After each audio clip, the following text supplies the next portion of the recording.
من قرأ الفاتحة.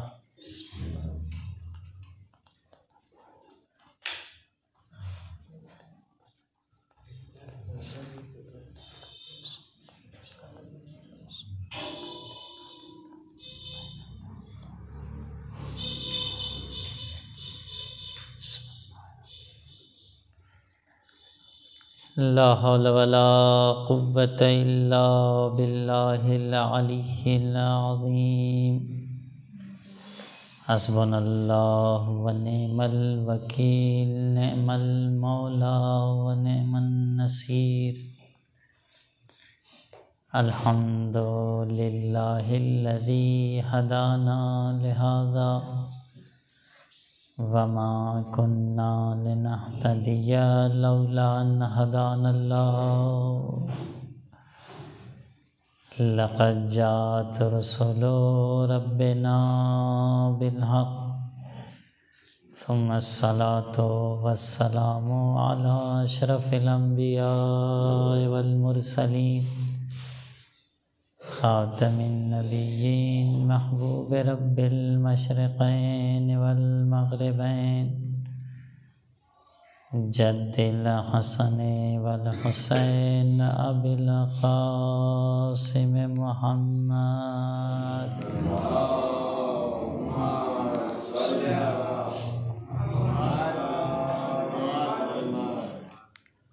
وعلى آله الطيبين الطاهرين المعصومين المنتجبين،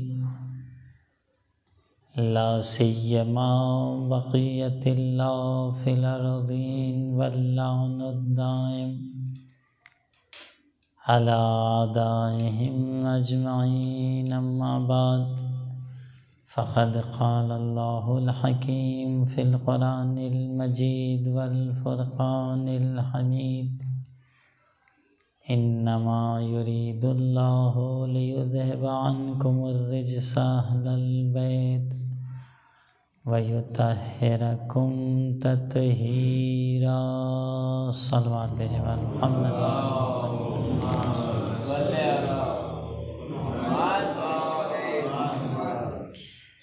عزیزان گرامی،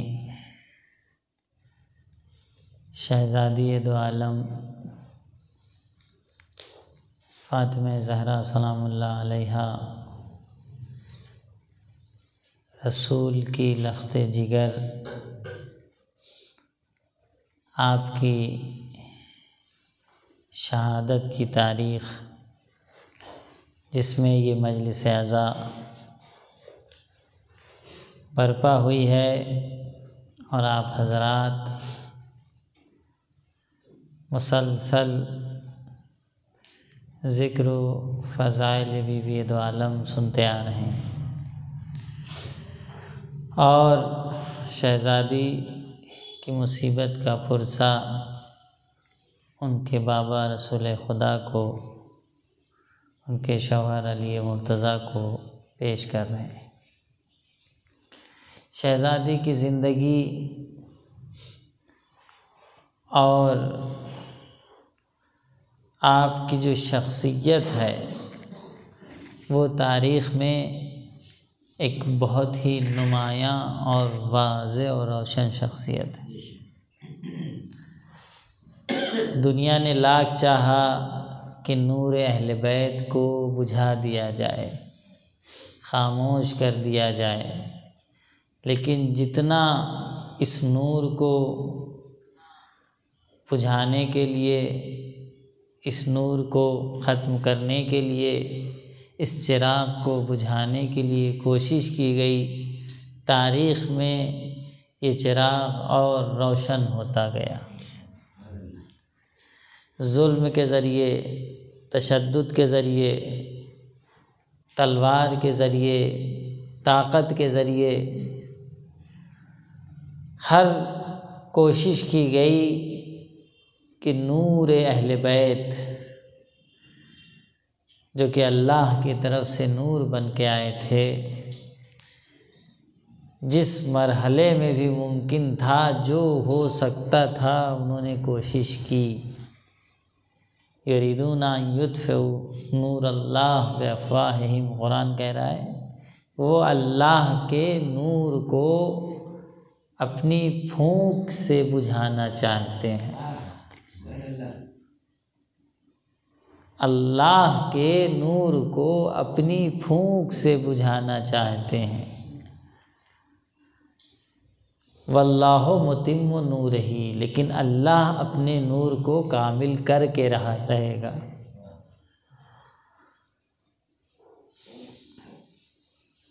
تو عزیزوں، اسی نور کے سلسلے میں شہزادی دو عالم کی ایک ذات ہے جو نور خدا ہے، اور اس نور کو پیغمبر خاص طور پر عرش سے لے کر آئے تھے، بلایا گیا تھا۔ 13 معصومین کا نور صلبوں سے منتقل ہوتا ہوا آیا۔ انبیاء کی آپ زیارت پڑھتے ہیں نا،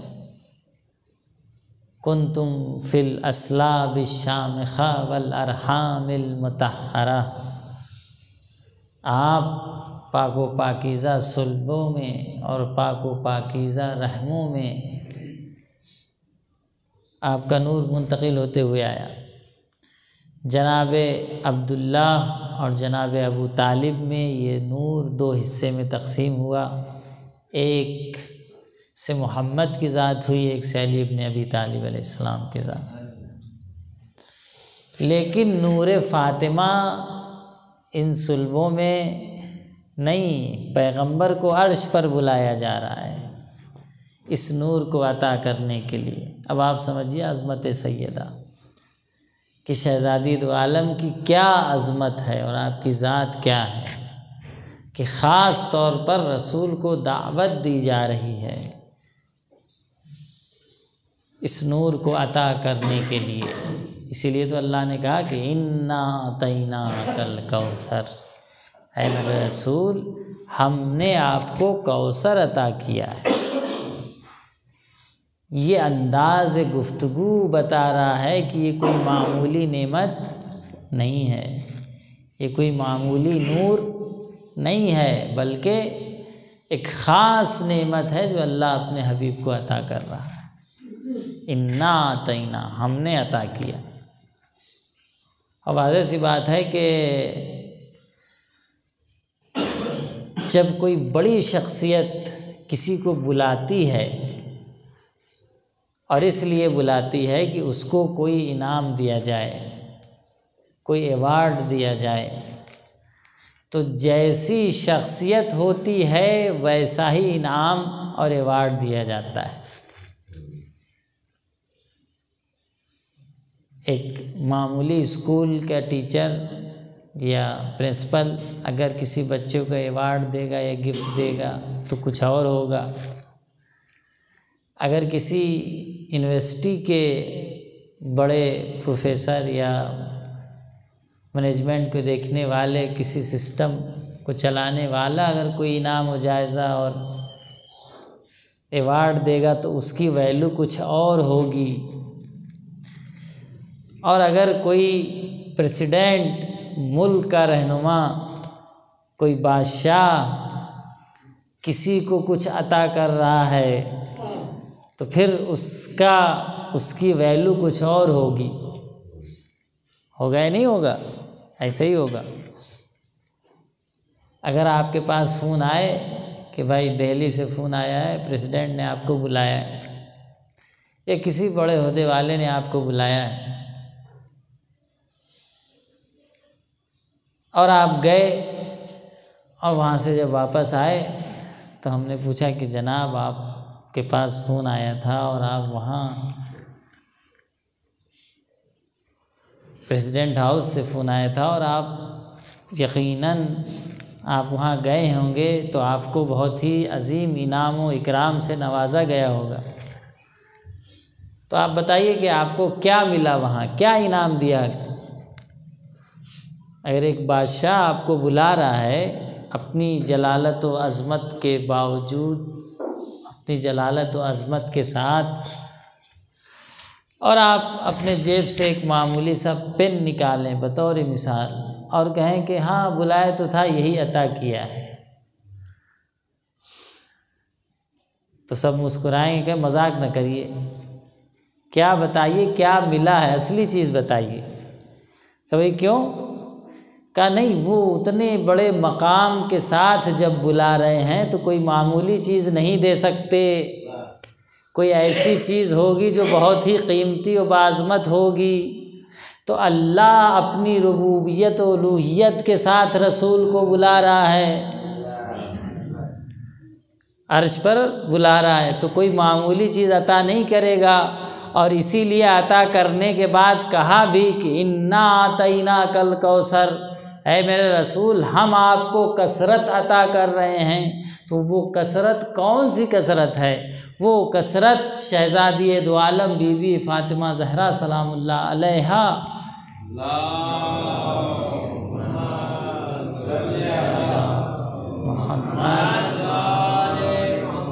کے ذریعے جو اللہ نے اپنے حبیب کی نسل کو آگے بڑھایا ہے، اور شہزادی کے ذریعے سے 11 معصوم منصب امامت پر فائز ہوئے ہیں۔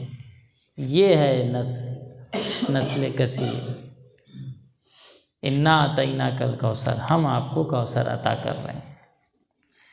تو اب شہزادی دو عالم کی آپ عظمت کو سمجھیں کہ اللہ نے جب آیت تطہیر بھی نازل کی، حدیث قصہ کل جو بات چلی تھی کہ حدیث قصہ میں جب پوچھا جبرائیل نے کہ پروردگار ومن تحت الکساء، چادر کے نیچے کون ہے، تو کہیں گے جبرائیل آپ کیوں پوچھ رہے ہیں؟ کوئی اور باہر سے آتا جس کو معرفت اہل بیت نہیں تھی، وہ اگر پوچھتا تو بجا تھا کہ من تحت الکساء، چادر کے نیچے کون؟ جبرائیل آپ کیوں پوچھ رہے ہیں؟ آپ کے لیے یہ سوال سمجھ میں نہیں آتا ہے، آپ کیوں پوچھ رہے ہیں؟ آپ تو آتے ہی رہتے ہیں، کبھی آیت لے کے نازل ہوئے، کبھی گہوارہ جھلانے کے لیے حاضر ہوئے حسن حسین، کبھی مولا کائنات کے پاس، یعنی کسی نہ کسی عنوان سے اس گھر میں تو آپ آتے رہے ہو، سب کو پہچانتے ہیں۔ تو اب آپ کیوں سوال کر رہے ہیں؟ تو پہلا تو جواب یہی ہے کہ سوال کبھی اس لیے نہیں ہوتا کہ سمجھا جائے، بلکہ سوال کبھی اس لیے ہوتا ہے کہ دوسروں کو سمجھایا جائے۔ سوال ہمیشہ اس لیے نہیں ہوتا کہ سمجھا جائے، کبھی سوال اس لیے ہوتا ہے کہ دوسروں کو سمجھایا جائے۔ اگر جبرائیل نہ پوچھتے اور اللہ جواب نہ دیتا تو ہم تک کیسے پہنچتا؟ تو پہلی بات تو بتانا مقصد تھا کہ ہم فاطمۃ و ابوہا و بعلہا و بنوہا۔ اور ایک چیز اور بھی ہے، آپ کہہ رہے ہو کہ جبرائیل آپ کو تو پتہ ہے، آپ کیوں پوچھ رہے ہیں؟ تو کہیں گے بھائی ٹھیک ہے، اگر پتہ ہے تو آپ ہی جواب دے دیجیے، یہ سوال تو سب کو پتہ ہے کہ چادر کے نیچے کون ہے، آپ ہی کوئی جواب دے دیجیے۔ تو پھر کیا جواب دیں گے؟ کہیں گے بھائی پنجتن ہے، محمد علی فاطمہ حسن حسین، یہی تو کہیں گے نا کہ محمد علی فاطمہ پنجتن کے نام آپ سے پوچھتے ہیں تو آپ کیا بتاتے ہیں؟ محمد علی فاطمہ حسن حسین، یہی نام بتاتے ہیں۔ جواب آئے گا جبرائیل کا غلط جواب دیا تم نے، پنجتن کا نام تو صحیح بتایا، محمد علی و فاطمہ حسن حسین، لیکن آج ترتیب بدلی ہوئی ہے، فاطمہ محمد علی حسن حسین۔ صلوات بھیجیں پر محمد وآل محمد پر۔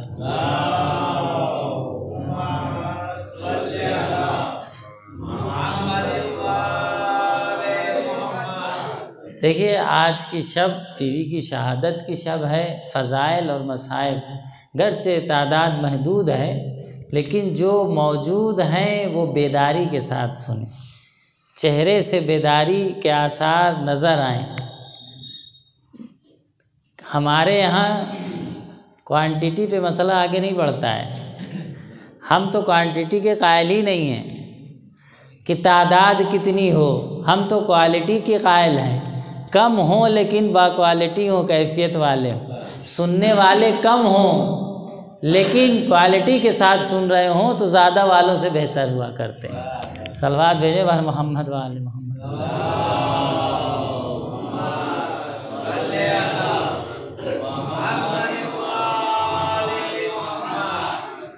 تو اللہ نے شہزادی دو عالم کی ذات کو مرکز طہارت و عصمت بنا کر بھیجا۔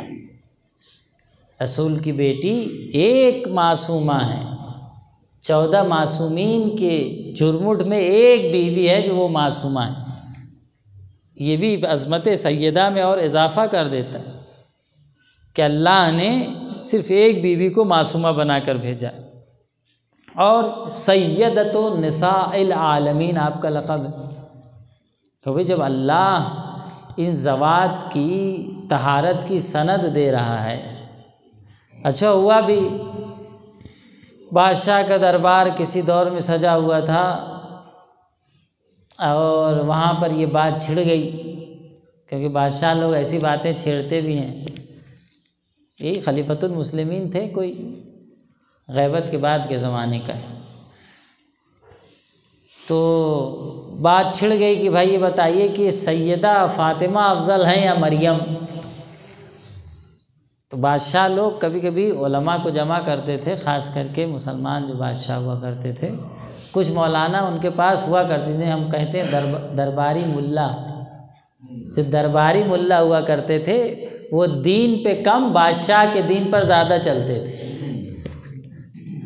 ان کا دین بادشاہ کا دین ہوتا تھا، جو ملتا ہے نا ہمارے یہاں کہ الناس علی دین ملوکہم، لوگ اپنے بادشاہ کے دین پر ہوتے ہیں۔ تو لوگ ہوں یا نہ ہو، درباری ملا یقیناً اپنے بادشاہ کے دین پہ ہوتے تھے۔ تو بات چھڑی کہ بھائی مریم افضل ہے یا شہزادی فاطمہ زہرا؟ تو سب نے کہا کہ ہاں مریم افضل ہے۔ علماء نے کہا کہ مریم افضل ہے، کہا کیا دلیل ہے؟ کہا دلیل یہ ہے کہ اللہ نے مریم کی طہارت کی سند قرآن میں دی ہے، یا مریم ان اللہ اصطفاک وطہرک واصطفاک علی نساء العالمین۔ کیونکہ وہ آیت کے ظاہری حصے کو دیکھ رہے تھے کہ اے مریم، اللہ نے آپ کو انتخاب کیا ہے اور پاک و پاکیزہ رکھا ہے اور عالمین کی عورتوں پر انتخاب کیا ہے۔ تو مریم کی طہارت کی سند قرآن نے دی ہے، اس لیے مریم بہتر ہے۔ اور دوسری دلیل یہ ہے کہ جناب مریم کے لیے قرآن میں ایک سورہ آیا ہے جس کا نام ہے سورہ مریم۔ تو ان دو دلیلوں سے یہ ثابت ہوتا ہے کہ مریم شہزادی فاطمہ سے افضل ہیں۔ تو وہاں پر بھی ایک مولائی موجود تھا۔ ایک صلوات بھیجے بر محمد و آل محمد۔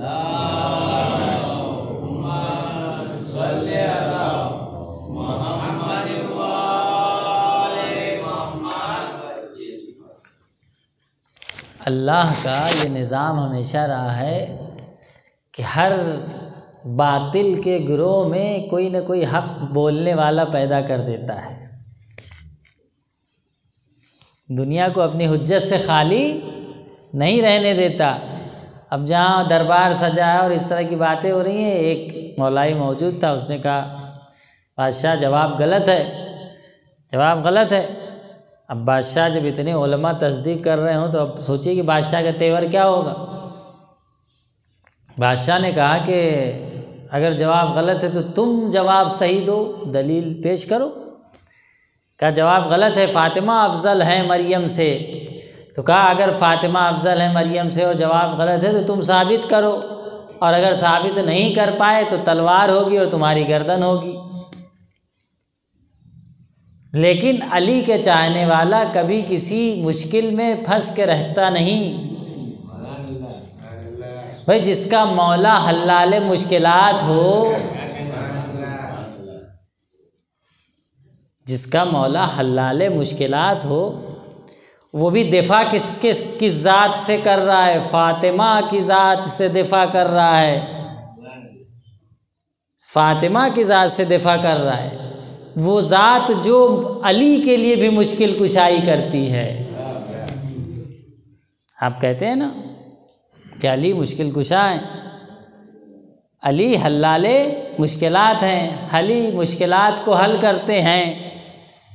تو جو علی اپنی تمام تر قدرت و عظمت و علم کے باوجود آپ کی مشکلات کو حل کرتے ہیں، وہی علی کہتے ہیں کہ میں نے فاطمہ کو کیسا پایا؟ نعم العون علی طاعت اللہ، اللہ کی اطاعت میں بہترین مددگار پایا۔ تو وہ علی جو دوسروں کی مدد کرتا ہے، یعنی کائنات کی جو مدد کرے اسے علی کہتے ہیں، اور جو علی کی مدد کرتا ہے اسے فاطمہ کہتے ہیں۔ صلوات بھیجے بار محمد و آل محمد پر۔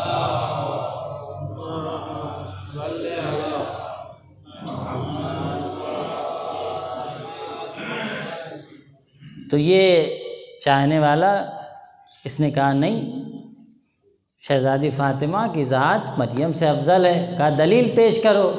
کہا دلیل پیش کرتا ہوں۔ اگر اللہ نے مریم کے لیے ایک دفعہ لفظ طہارت کا استعمال کیا ہے تو فاطمہ کے لیے 2 دفعہ لفظ طہارت کا استعمال کیا ہے۔ وَيُطَهِّرَكُمْ تَطْهِيرًا۔ پہلی دلیل یہی تھی نا کہ مریم کے لیے طہارت کا استعمال۔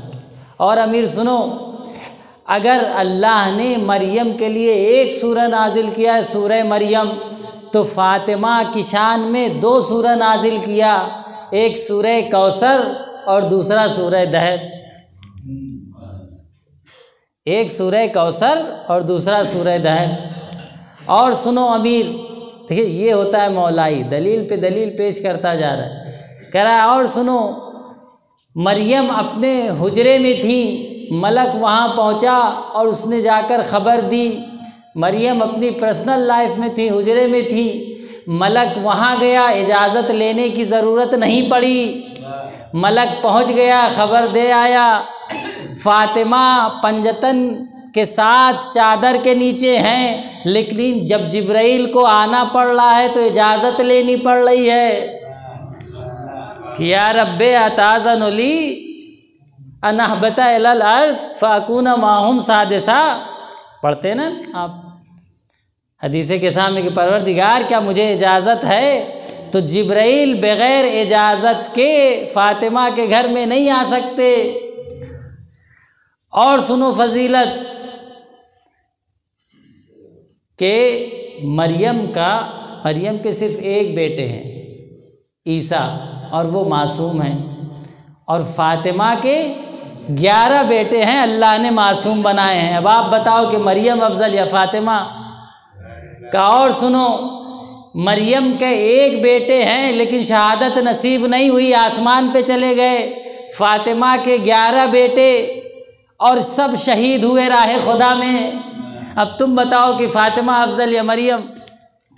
پھر کہا اگر اس پہ بھی قانع نہ ہوئے امیر تو سنو کہ جب ہمارا آخری یعنی فاطمہ کا آخری بیٹا پردے غیب سے آئے گا اور مریم کا بیٹا عیسیٰ بھی پردے غیب سے آئے گا تو دیکھ لینا کہ فاطمہ کا بیٹا نماز پڑھائے گا، مریم کا بیٹا نماز پڑھے گا۔ صلوات بھیجے بار محمد و آل محمد پر۔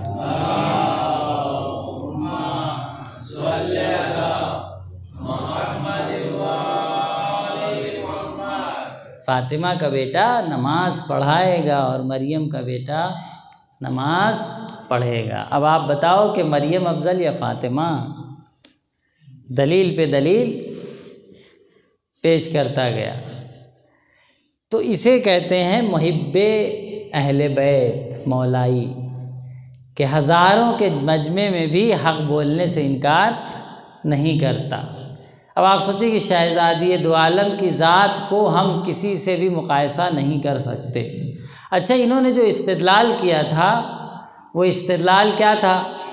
وہ استدلال یہ تھا کہ اللہ نے مریم کو عالمین کے عورتوں پر چن لیا ہے۔ توجہ چاہتا ہوں، عالمین کے عورتوں پر چن لیا ہے۔ ان اللہ اصطفیٰ کے وطہر کے واصطفیٰ کے علی نساء العالمین، عالمین کی عورتوں پر مریم کو انتخاب کر لیا ہے۔ لیکن عالم سے مراد کل ہم نے عرض کیا تھا، عالم سے مراد کیا ہے؟ مگر اگر یہ کہا جائے کہ آپ عالم میں، ابھی پوری دنیا میں آپ سب سے بہتر ہیں، تو کس سے بہتر ہوں گے؟ پوری دنیا میں آپ سب سے بہتر ہیں تو کس سے بہتر ہوں گے؟ کہا پوری دنیا میں جو لوگ ابھی موجود ہیں ان میں سب سے بہتر ہوں گے۔ توجہ چاہتا ہوں کہ اگر کہا جائے کہ آپ پوری دنیا میں سب سے بہتر ہیں تو پوری دنیا میں جو لوگ موجود ہیں ان میں آپ سب سے بہتر ہیں۔ قیامت تک کے لیے آپ کو بہتر نہیں کہا جا رہا ہے۔ مریم کا زمانہ وہ تھا جو مریم اپنے زمانے میں تمام عورتوں میں سب سے بہتر تھیں۔ مریم اپنے زمانے میں تمام عورتوں میں سب سے بہتر تھی، تو قرآن نے کہا واصطفیٰ کے علی نساء العالمین، ہم نے آپ کو تمام عورتوں پر چنندہ بنایا ہے، انتخاب کیا ہے۔ تو مریم اپنے زمانے کی تمام عورتوں میں سب سے بہتر تھی، اور ہماری شہزادی سیدۃ نساء العالمین، تمام عورتوں کی سردار ہیں۔ تو آپ سمجھ جائیے کہ عظمت فاطمہ کیا ہے۔ صلوات بھیجیں بار محمد و آل محمد۔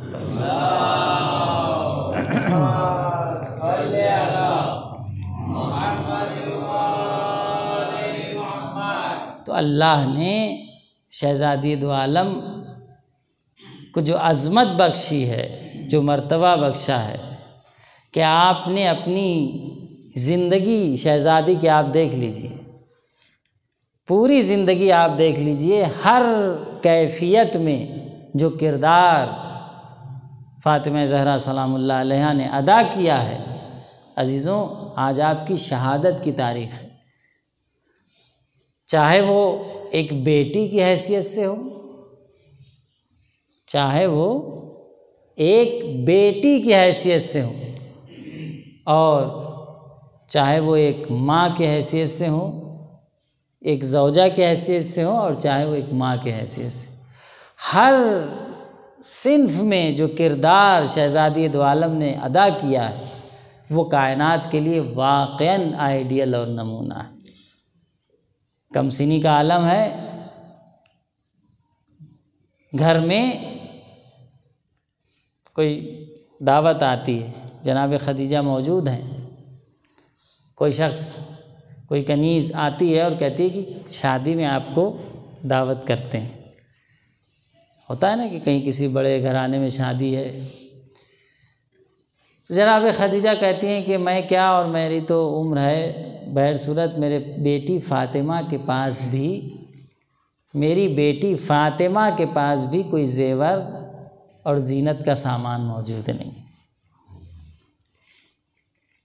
کون کہہ رہا ہے؟ جناب خدیجہ کہہ رہی ہیں۔ بیوی کا کم سنی کا عالم ہے، 5 6 7 سال یہی اس عمر آپ کی۔ جب ماں کا یہ جملہ سنا تو معرفت کا عالم دیکھیے کہ سیدۃ النساء العالمین کیسے ہیں۔ کہا مادر گرامی، اس میں ناراض ہونے یا پریشان ہونے کی کوئی ضرورت نہیں ہے۔ ایک عورت کا کردار اس کا زیور ہوا، ایک عورت کا زیور اس کا کردار ہوا کرتا ہے۔ زیور کی بات تھی نا کہ میری بیٹی فاطمہ کے پاس بھی کوئی زیور نہیں۔ کہا مادر گرامی ناراض ہونے کی ضرورت نہیں ہے، ایک خاتون کا زیور اس کا کردار ہوا کرتا ہے، ایک خاتون کا زیور اس کا کردار ہوا کرتا ہے۔ اب آپ سوچیں کہ شہزادی کمسنی کے عالم میں معرفت کے یہ جملات بیان کر رہی ہیں۔ واضح سی بات ہے کہ زیور باعث زینت ہمیشہ نہیں ہے ہمیشہ نہیں ہے۔ زیور ہمیشہ باعث زینت نہیں ہے۔ اور اسی لیے مثال کے طور پر اگر ایک خاتون ہے، جوان ہے، اس کو زیور پہنا کے کسی شادی میں فنکشن میں بھیج دیا جائے، سب متوجہ بھی ہوں گے کس کے گھر کی خاتون ہے، کس کی بہو ہے، کس کی بیٹی ہے، مجلس جگمگا بھی ممکن ہے اٹھے۔ اب یہی زیور آپ اتار لیجیے اور 60-70 سال بعد اسی خاتون کو پھر بلائیے جو ضعیف ہو چکی ہے، اور یہی زیور جو اس نے پہنا تھا 70 سال پہلے پھر پہنا دیجیے اور لے جا کے کسی شادی میں لے جائیے، تو اب وہی زیور باعث زینت نہیں باعث ذلت بن جائے گا۔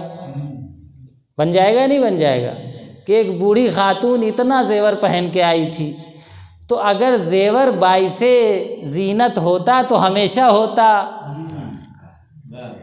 زیور ہمیشہ باعث زینت نہیں ہے۔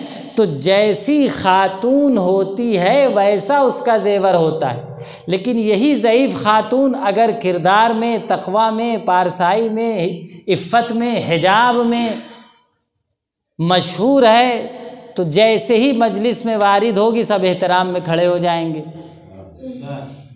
کھڑے ہو جائیں گے نہیں کھڑے ہو جائیں گے؟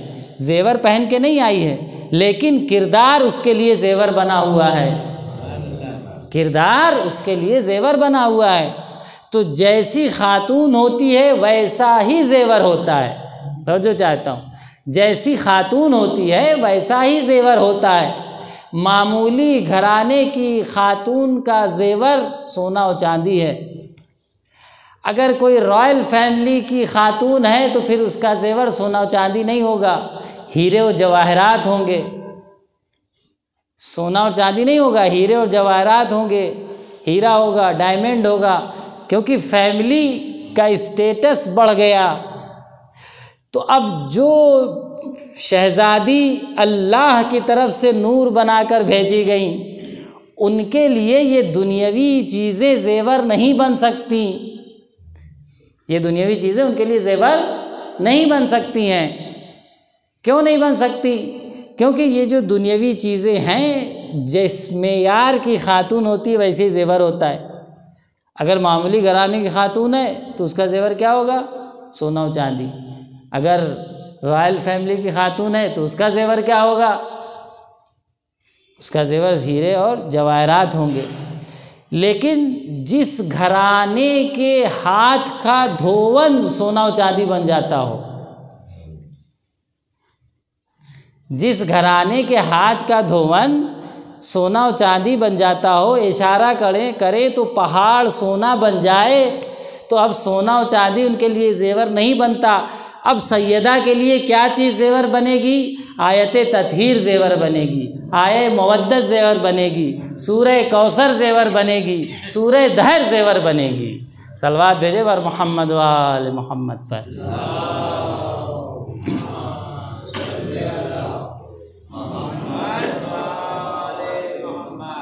جیسی خاتون ہوتی ہے ویسا ہی زیور ہوتا ہے۔ یہ ہے آپ کی طفولیت کا عالم اور آپ کی معرفت کی زندگی۔ شادی کا وقت آیا تو رسول اکرام اسلام فرما رہے ہیں کہ لولا فاطمہ لما کان لعلی کفو، اگر فاطمہ نہ ہوتی تو علی کے لیے کفو نہ تھا۔ برعکس بھی ہے کہ لولا علی لما فاطمہ لما کان لفاطمہ کفو، اگر علی نہ ہوتے تو فاطمہ کے لیے کوئی کفو نہ ہوتا۔ یعنی کردار کے اس بلندی پر ہیں کہ علی اور فاطمہ کے علاوہ کوئی کفو نہیں ایک دوسرے کا۔ قرآن نے کہا نا الطیبات للطیبین والخبیثات للخبیثین۔ آپ سنجیدگی سے سن رہے ہیں تو ہم بھی سنجیدگی سے سنا رہے ہیں۔ صلوات بھیجیں بر محمد و آل محمد۔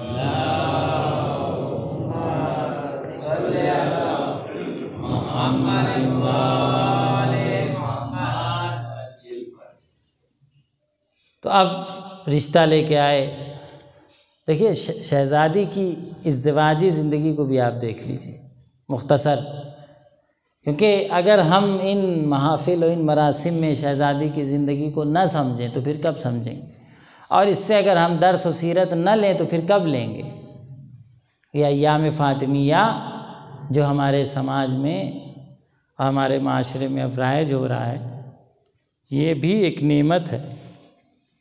یہ مجالس جو اہل بیت کے نام سے برپا ہو رہی ہیں، یہ مجالس خود ایک اپنے تئیں ایک عظیم نعمت ہیں۔ زحمت ہوتی ہے اور ہر نعمت میں زحمت ہوتی ہے، لیکن یہ مجالس خود نعمت ہیں۔ ان کے ذریعے سے دین ہم تک پہنچتا ہے، سب سے بڑی نعمت۔ اور دوسری نعمت، اس کی برکت ہماری زندگی میں نظر آتی ہے۔ یہ مجالس ہمارے لیے رگ حیات ہیں، یعنی ان مجلسوں کی جو برکت ہے وہ ہماری زندگی میں بہت سی چیزوں کی برکت محسوس نہیں ہوتی کہ ہے یا نہیں، جب وہ نہ ہو تب احساس ہوتا ہے۔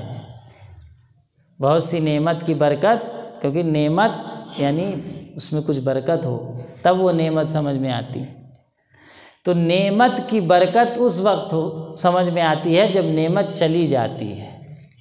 اسی لیے ہمارے حدیث میں ملتا ہے کہ العافیت نعمت خفیہ، عافیت ایک چھپی ہوئی نعمت ہے۔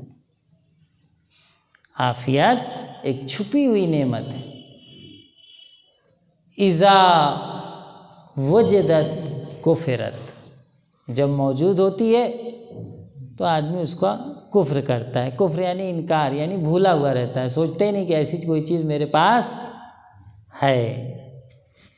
عافیت، خوب عافیت سے مراد کیا ہے؟ صحت، تندرستی، یعنی جسم کی عافیت، دین کی عافیت ہے نہیں، ایمان کی عافیت، یہ تمام چیزیں عافیت میں سے آتی ہیں نا۔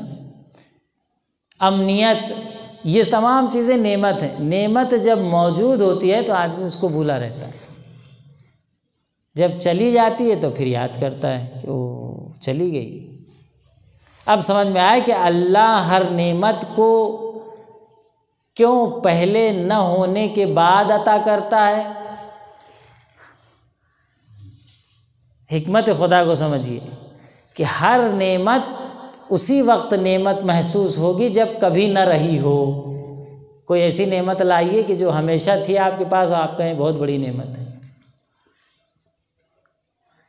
جب کبھی نہ ہوگی یا حد اقل آپ کے پاس ہو سکتا ہے ہمیشہ رہی ہو، کسی اور کے پاس کبھی نہ رہی ہو، کیسے سمجھیں گے کہ یہ نعمت ہے؟ یا خود کے پاس کبھی نہ رہی ہو، یا ٹھیک ہے میرے پاس ہمیشہ تھی، سامنے والے کے پاس کبھی نہ رہی ہو، وہ کہے کہ بھائی تمہارے پاس تو ہے میرے پاس نہیں ہے، وہ احساس دلائے۔ اگر سب کے پاس ہر نعمت ہر ٹائم موجود ہو تو وہ سمجھے گا کہ نعمت کیا ہے؟ آپ خود جواب دیجیے، سمجھ میں آئے گا اسے نعمت کیا ہے؟ کہ بھائی جب سے میں نے آنکھ کھولی وہ تھا، تم نے بھی کھولی تمہارے پاس بھی تھا، تم نے بھی آنکھ کھولی تمہارے پاس بھی تھا۔ کیونکہ کبھی کسی کے پاس اس کے نہ ہونے کا تصور ہی نہیں تھا، اس لیے ہم نے نعمت کو نعمت سمجھا ہی نہیں۔ تو اللہ کبھی نعمتوں کو سلب اس لیے کرتا ہے کہ نہ ہونے کے بعد جب ملے گی تو نعمت کی قدر ہوگی کہ نعمت ہوتی کیا ہے۔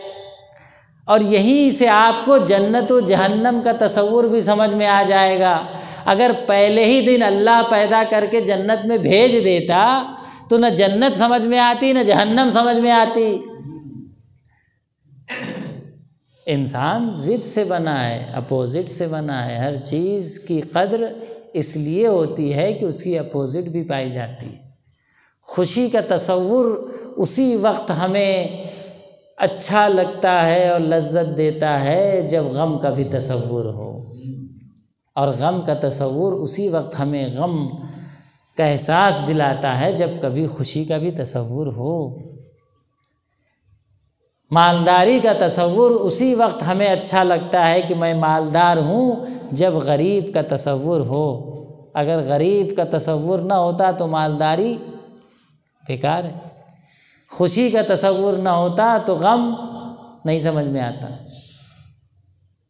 سکون کا تصور نہ ہوتا تو پریشانی نہ سمجھ میں آتی، یا برعکس پریشانی کا تصور نہ ہوتا تو سکون و آرام نہ سمجھ میں آتا۔ تو دنیا تو اپوزٹ پہ بنی ہوئی۔ تو اللہ اگر کبھی کسی نعمت کو سلب کرتا ہے اس لیے کہ ہم اس کی عظمت کو، اس کی قدر کو نہیں سمجھتے، اور اس کو قدر کو سمجھانے کے لیے اللہ اس نعمت کو ہم سے لے لیتا ہے۔ تو یہ مجلسیں، یہ پروگرام، یہ ذکر اہل بیت، یہ سب کے سب زندگی میں ہمارے لیے نعمت ہیں۔ اچھا ایک چیز اور بھی ہے کہ نعمت میں زحمت بھی ہوتی ہے، ہر نعمت کے ساتھ ایک زحمت بھی ہے، اور اللہ نے بیٹی کو نعمت نہیں بنایا، رحمت بنایا ہے۔ اللہ نے بیٹی کو نعمت نہیں بنایا، رحمت بنایا ہے۔ نعمت میں زحمت ہوتی ہے، البنون نعمتن، بیٹے نعمت ہیں، نعمت میں زحمت ہے۔ بیٹی رحمت ہے اور رحمت میں زحمت نہیں ہے۔ اب ہم نے بیٹی کو زحمت کیوں بنا دیا؟ اسلام نے تو بیٹی کو رحمت بنا کے بھیجا تھا اور بیٹوں کو نعمت بنا کے بھیجا تھا۔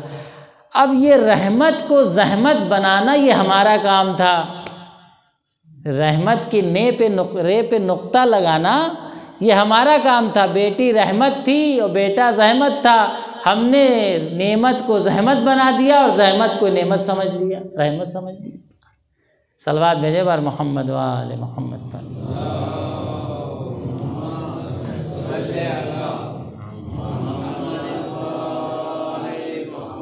دیکھیے آپ جیسے بھی سنیں، میرا وہ مزاج نہیں ہے کہ آپ کہاں ہیں، بیدار ہو جائیں، اٹھ نہیں رہے ہیں، آپ تو ایسے نہیں سنتے ہیں، یہاں کا مجمع تو ایسا نہیں، وہ سب میرا مزاج نہیں۔ وہ خطیب لوگوں کا مزاج ہوتا ہے، خیر ان کی مجبوری بھی ہے کہ بھائی خطابت خود ایک فن ہے اور ایک عنوان ہے، اب جو اس میں جائے گا تو اس کو اس کے تقاضوں کو پورا کرنا پڑتا ہے۔ آپ سنجیدگی سے سنیں گے تو ہم سنجیدگی سے سنائیں گے، آپ مسکرا کے سنیں گے تو ہم مسکرا کے سنائیں گے۔ صلوات بھیجے بر محمد و آل محمد۔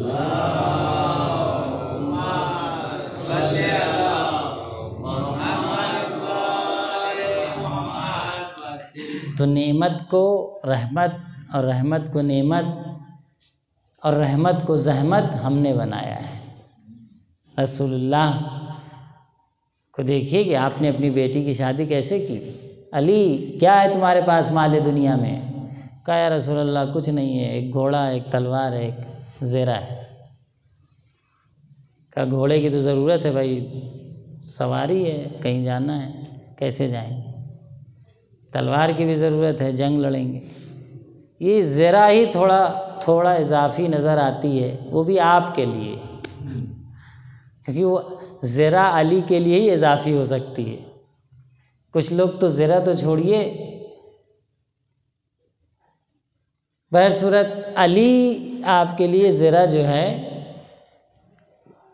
ضروری اتنی نہیں ہے جائیے زیرہ بیچ کے لے آئیے۔ اچھا علی کی جو زیرہ ہوتی تھی، ملائے کائنات کی جو زیرہ تھی، وہ سامنے کا حصہ ہوا کرتا تھا۔ بس اسی کو سن لیجیے اور زحمت آپ کی خط وقت ہو رہا ہے کہ سامنے کا حصہ ہوتا تھا، پیچھے کا حصہ نہیں ہوتا تھا، صرف پھنسانے کے لیے ایک دو زنجیر ہوا کرتی تھی۔ تو علی اپنی جب زیرہ بیچنے گئے تو اب وہ زیرہ جو آدھی سلی ہوئی ہے سامنے کی اور پیچھے کی نہیں، وہ کتنے میں بکے گی؟ ایک نارمل زیرہ سے کم ہی میں بکے گی نا۔ نارمل زیرہ کی قیمت ہوگی 800 درہم، 1000 درہم، 900 درہم، تو آپ کی زیرہ 500 درہم میں بکی۔ اور کسی نے علی سے پوچھا بھی کہ علی یہ آپ آدھی زیرہ کیوں پہنتے ہیں؟ تو آپ نے جواب دیا کہ پوری زیرہ وہ پہنے جسے میدان سے پیٹھ دکھا کے بھاگنا ہو۔ علی نے تو کبھی پیٹھ دکھا کے بھاگنا سیکھا ہی نہیں، تو علی کو پوری زیرہ کی ضرورت نہیں۔ 500 درہم میں زیرہ بیچی اور رسول اللہ کے حوالے کر دیا۔ رسول اللہ نے لیا اور اصحاب کو دیا، تم یہ لاؤ، تم یہ لاؤ، جہیز کا سامان مہیا ہو گیا۔ یہ تھی شادی۔ اب بتائیے بیٹی رحمت ہے یا زحمت؟ کس کی ذمہ داری ہوئی؟ شوہر کی۔ مہر ادا کرے اور اسی مہر سے جہیز کا سامان بچی کا دیا جائے گا۔ اگر اس کلچر پہ ہم عمل کرتے تو آپ بتائیے کہ بیٹی رحمت نظر آئے گی یا زحمت؟ اگر اس کلچر پہ ہم عمل کرتے، اس اسلامی کلچر کو فالو کرتے تو بیٹی بے شک ہمیں رحمت نظر آتی، لیکن اس کلچر کو ہم نے تبدیل کر دیا۔ شادی ہو گئی، اور شادی ہونے کے بعد علی سے رسول اللہ پوچھ رہے ہیں کہ علی تم نے میری فاطمہ کو کیسا پایا؟ جو ہمارے یہاں تصور ہے اس سے ہٹ کے دوسرے ہی دن ایک سسر اپنے داماد سے پوچھ رہا ہے کہ اے علی تم نے میری بیٹی فاطمہ کو کیسا پایا؟ تو علی کہتے ہیں یا رسول اللہ نعم العون علی طاعت اللہ، اللہ کی عبادت میں بہترین مددگار میں نے فاطمہ کو پایا۔ سمجھے عظمت زہرا کو؟ کیا ہے شہزادی دو عالم کے ساتھ۔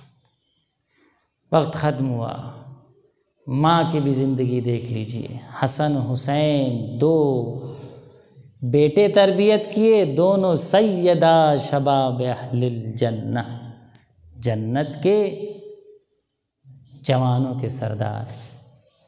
دو بیٹیاں تربیت کی، زینب و ام کلثوم، مقصد حسین کو کربلا میں آگے بڑھانے والی۔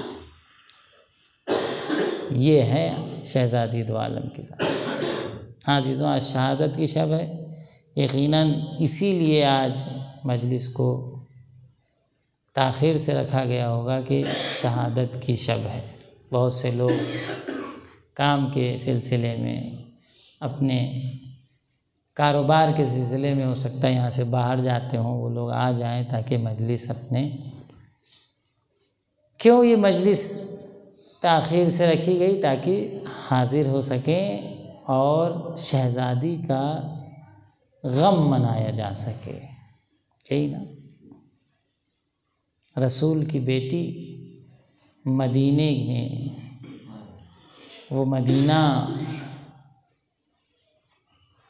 جہاں پر لوگ رسول کو سلام کرنے آتے تھے، وہ گھر جہاں لوگ سلام کرنے آتے تھے بعد رسول اب کوئی سلام کرنے نہیں آتا۔ اتنی مظلوم ہے ہماری شہزادی۔ ہاں عزیزوں، اب کوئی سلام کرنے نہیں آتا، بلکہ لوگ آگ و لکڑیاں لے کر اکٹھا ہو گئے۔